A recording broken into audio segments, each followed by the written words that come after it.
অনেকেই উচ্চ রক্তচাপ নিয়ে আগ্রহ দেখিয়েছেন।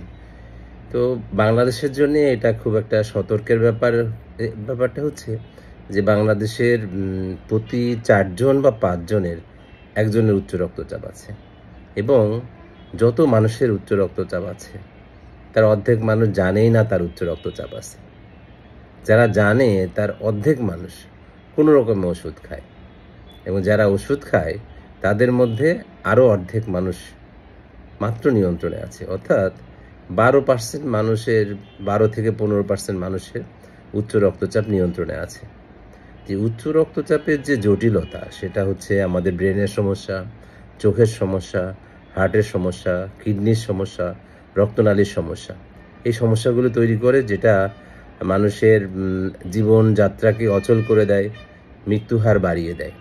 তো অতি সম্প্রতি আমেরিকান হার্ট অ্যাসোসিয়েশন এবং আমেরিকান কলেজ অফ কার্ডিওলজি তারা একটা রিপোর্ট প্রকাশ করেছেন রক্তচাপের লেভেল নিয়ে, যে আমরা কখন রক্তচাপ বলবো। তো এটা দেখানোর আগে আমি বলতে চাই যে প্রতি বছরই রক্তচাপের যে সংজ্ঞা, সেটা নিচের দিকে নামানোর চেষ্টা করা হচ্ছে। কারণ দেখা যাচ্ছে যে যাদেরকে আমরা উচ্চ রক্তচাপ বলি তার নিচের মানুষগুলোতেও এই রক্তনালীর যে রোগগুলো আছে সেগুলোর ঝুঁকিতে থাকে। এইবার তারা বলছেন যে রক্তচাপ যদি 120 উপরেরটা এবং নিচেরটা 80 কম হয়, তাহলে তারা বলছে এটা নর্মাল ব্লাড প্রেশার। এবং বলছে যে যাদের 120 থেকে 129 উপরেরটা এবং নিচেরটা 80-র নিচে, তাদেরকে বলা হচ্ছে যে তাদের রক্তচাপটা বেশি। কিন্তু বলা হচ্ছে যে এইখানে পার্থক্যটা, যে যাদের রক্তচাপ উপরেরটা 130 থেকে 139, তাদেরকে বলা হচ্ছে স্টেজ 1 হাইপারটেনশন, এবং নিচেরটা যেটা ডায়াস্টোলিক ব্লাড প্রেশার, সেটা 80 থেকে 89 হলেই স্টেজ 1 হাইপারটেনশন বা উচ্চ রক্তচাপ বলা হচ্ছে, যেটা আগের গাইডলাইনগুলোতে ছিল 140-90 উপরে গেলে উচ্চ রক্তচাপ বলতো।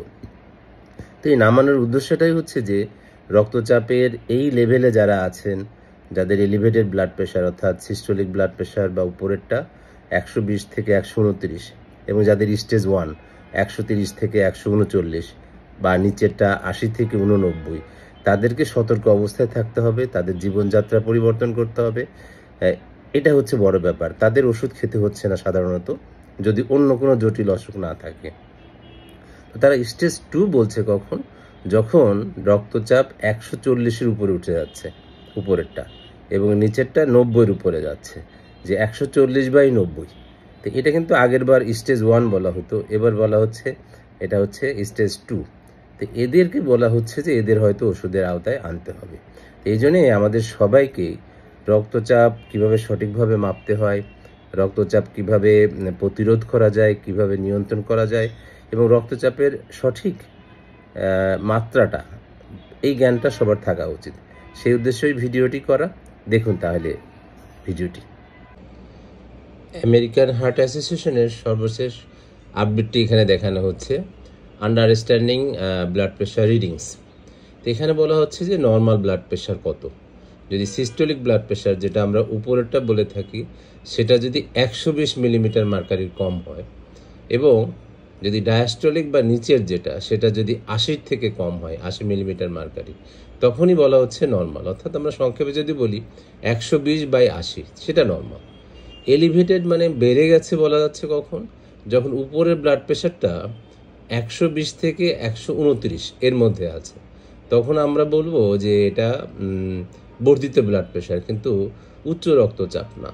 এবং ডায়াস্টোলিকটা কিন্তু ঠিকই সেই 80-র নিচে রয়ে গেছে। কাজেই যে নর্মাল বা এলিভেটেড যাই বলি, নিচের ব্লাড প্রেশারটা 80 মিলিমিটার মার্কারি বা তার নিচে থাকবে। কিন্তু স্টেজ 1, যেটাকে আমরা হাইপারটেনশন বা উচ্চ রক্তচাপ বলছে, সেটা বলা হচ্ছে যে 130 থেকে 139 মিলিমিটার মার্কারি, যেটা উপরেরটা। অথবা এখানে খেয়াল করুন যে উপরেরটা যদি 130 থেকে 139 হয়, তাহলেও স্টেজ 1 হাইপারটেনশন বা উচ্চ রক্তচাপ। অথবা এটা ঠিক থাকলো, অথবা যদি ডায়াস্টোলিক বা নিচেরটা 80 থেকে 89 হয়, তাহলেও স্টেজ 1 হাইপারটেনশন বা উচ্চ রক্তচাপ। কাজেই এখানে আমরা বলতে পারি যে 130 এবং 80-র বেশি, এবং 139 এবং 89 কম যদি হয় তাহলে আমরা তাকে বলবো স্টেজ 1 হাইপারটেনশন। এবার দ্বিতীয়টা হচ্ছে স্টেজ 2 হাইপারটেনশন। এখানে বলা হচ্ছে যে 140 মিলিমিটার পারদ বা তার বেশি যদি হয় উপরেরটা, অথবা নিচেরটা 90 বা তার বেশি হয়। কাজেই এইখানে দেখা যাচ্ছে যে কারোর দুইটাই থাকতে পারে, 140 হলো উপরেরটা তার বেশি, বা 90 নিচেরটা, দুইটাই হইতে পারে। অথবা যে কোনো একটা হইতে পারে, যে উপরের ব্লাড প্রেশারটা 140-এর বেশি বেড়ে গেল, অথবা নিচেরটা 90-এর বেশি বেড়ে গেল। এবং হাইপারটেনসিভ ক্রাইসিস কখন বলছে?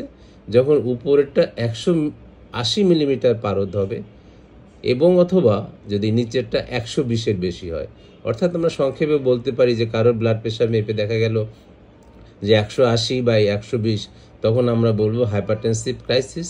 তাকে অতি দ্রুত ডাক্তারের সাথে দেখা করতে হতে পারে বা হাসপাতালে ভর্তি হতে পারে। তো এইটা হচ্ছে একদম লেটেস্ট গাইডলাইন। আমরা এখন এটা যদি ফলো করি তাহলে সেই ক্ষেত্রে দেখা যাচ্ছে যে আমাদের যাদের রক্তচাপ এলিভেটেড যাদের আছে তাদেরকে জীবনযাত্রার মান পরিবর্তন করতে হবে, তাদের খাদ্যাভ্যাস থেকে তাদের যে বদভ্যাসগুলো আছে সেগুলো ত্যাগ করতে হবে।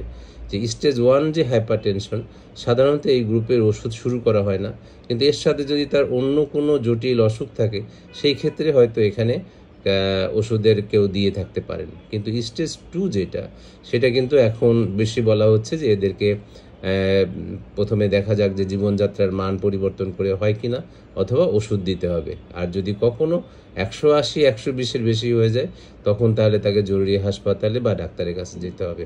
কাজেই সবাই রক্তচাপ সম্পর্কে জানবেন, নিজে জানবেন এবং অন্যকে উৎসাহিত করবেন, কারণ এই নীরব ঘাতক অসুখটাই আমাদের জন্য একটা, পরিবারের জন্য বলেন, সমাজের জন্য বলেন, রাষ্ট্রের জন্য একটা বড় বোঝা হয়ে যাচ্ছে।